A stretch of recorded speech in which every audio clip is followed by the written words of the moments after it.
Hey guys, what's up? I'm Jeremy from WeldTec Designs, and today we want to talk about installing some leaf springs, and more importantly, leaf springs in a Chevy Express. And there's a few things when you're installing your leaf springs in any Chevy Express, like a road trek like this, or just your van. There's a couple of little tips and tricks that we're gonna do in order to give you a little bit more clearance and change a couple things without having to get too nuts. One of those things are gonna be the brake lines.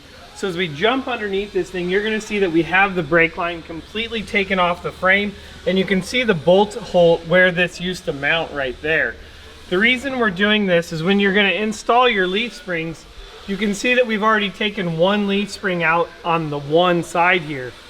Now what I've done is I've gone ahead and on the other side, I've loosened up the bolts, the U-bolts, so that this will drop out a little bit more. You can see that I still have a jack supporting the differential underneath the bottom. So typically I'm going to remove the shocks on both sides, or at least remove the shocks on the bottom of it, so that this is going to drop out all the way. So as you see here, I've already put a blue dot. This is going to be where I'm going to drill a new hole so that this bracket will mount right up in there, so that it will give me a little bit more slack with the new springs. Or even if you're putting blocks in the back of it, you still are going to want to do that just to give you that extra, inch and a half of space right there. Another big thing is you can see these are the old springs that were in there, and these springs do have some arc to them. They're not completely flat like you see in a lot of our RV springs. But let's go take a look at the new springs that are going to be going in this Chinook. All right guys, so I said Chinook, I meant road trek. I just get confused on all this craziness, my mind's just mush. But one thing I want to show you on these springs is look at how much arc is in this new spring. And that's going to accommodate for the lift, but not only the lift, but the weight of what this vehicle has.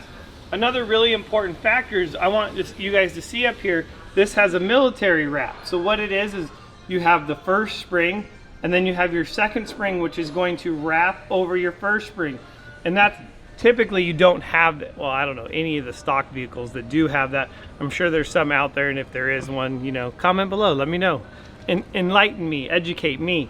So that's going to be the military wrap, and the reason that I'm showing you this is because of this extra space right here and the thickness of the new spring combined with the arc of the new spring.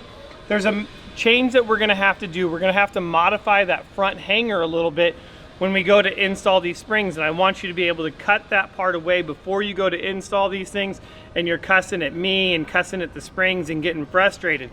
Another thing that I would like to point out is right here on these bushings. So these are the bushings that go, these are the shackles that go on there, and you can see that this shackle is completely shot out. So if your shackle looks like this, you're definitely going to want to replace your shackle, and I'll make sure we put a link to the part number of the shackle as well down below in this video. So if it's something that you need to change, like we're going to do actually on this one, but I put it on here as a reference to show you the direction in which all this is going. So really important, guys, just some tips and tricks. Now let's get into cutting the frame, where we're going to cut it and how to do that.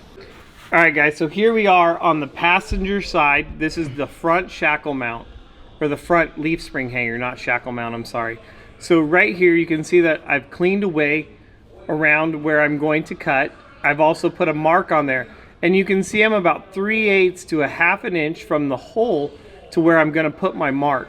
And the reason we're doing that is because if you were to put that new spring in with that military wrap, it would be wanting to rest against this, and it would be, not only would it make a bunch of noise, but it's not really going to allow the spring to work. And potentially you could damage or even break the spring over time if you don't do that. So what we're going to do is we're just going to take a cutoff wheel, we're going to go ahead and clean this thing up and cut it off. So let's get nuts.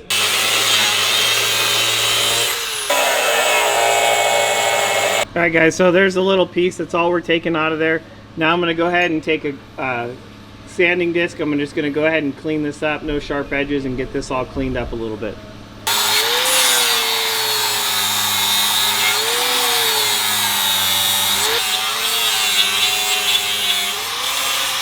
right, guys, so as you take a look up in there, you're gonna see I've cut away got rid of all the excess frame that was right there and got me a nice little, you know, some rounded edges in there, nothing too sharp. That way it doesn't want to crack or, you know, break off anymore. It's just giving us a little bit more clearance. There's really nothing negative about doing it. Most spring perches are completely open in the bottom, and even on some of them that we've done big lifts on them, we've actually taken this radius all the way into the hole that's existing there. So just kind of want to give you guys a little bit of on that, on how to modify that mount. So now that we have both of those cut, we are actually, if we had the shackles here, we will go ahead. We're waiting for the shackles to come. So as soon as those things, new ones come, we will show you guys the easiest way to get this first spring in, and then we will jump to the other side and get that going. All right, guys, so a long, fun day of work installing these leaf springs in the back of this road trek.